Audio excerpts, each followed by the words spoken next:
Ciao ragazzi, benvenuti in un nuovo video. Ragazzi, oggi andremo a vedere come nasce la nuova Ioniq 5 di Hyundai.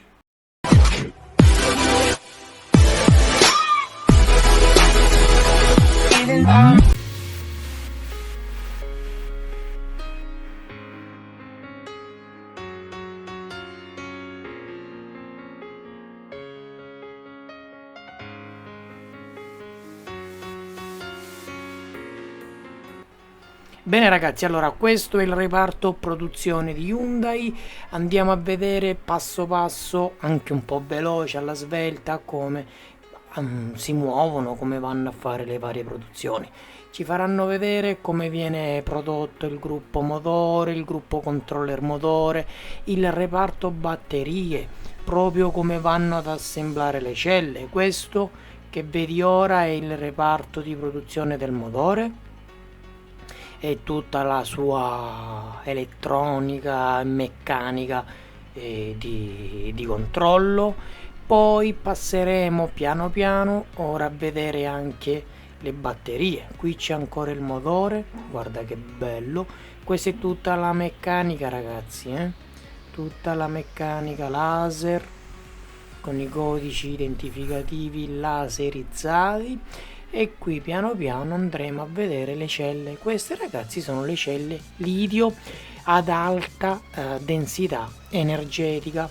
Come vedi li inseriscono in gruppi, li saldano e poi vanno a fare, eccoli qui, pacchetti che poi andranno ad essere saldati, montati in serie e in parallelo, anche se le celle interne sono in parallelo e poi andranno a fare semplicemente la serie. Questo è tutto il pacco batterie totale della nuova Hyundai, davvero ragazzi bello. Io sono possessore di una Kia, perciò sempre gruppo Hyundai. Vi posso dire che ragazzi 7 anni di garanzia, qualità auto davvero superlativa, perciò io credo che resterò anche per quanto riguarda l'elettrico su una gruppo Hyundai o Kia. Questa è la pressa dove vanno a fare tutte le parti metalliche, la scocca, gli sportelli, i fianchetti, eccoli qua. Davvero grandi coreani, altro che. Questa è tutta la scocca che andrà, boom, il colore di base e poi tutta come vedi robotizzata. La mano umana c'è solo nella parte finale, che è quella di controllo, quella di assemblaggio di alcune parti, e poi ovviamente c'è come supervisione di ogni passaggio. Anche quelle automatizzate c'è sempre la mano umana dietro che controlla e verifica, però come produzione vera e propria è tutta robotizzata. Qui già siamo arrivati all'assemblaggio quasi finale, montato il motore, montati anche i vetri, lunotto, i fari, specchietti, sportelli. Grande auto ragazzi. Questi sono gli interni in vari materiali ovviamente.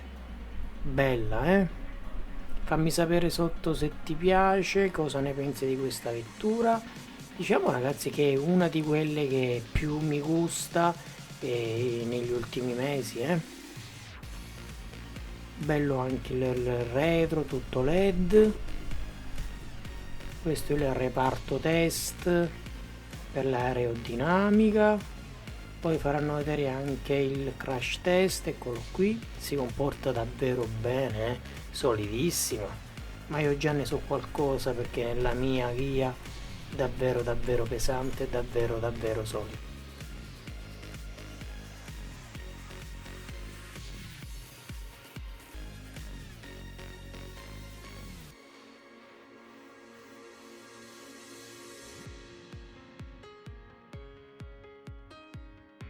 E niente ragazzi, iscriviti al canale, seguimi, ciao, nel prossimo video.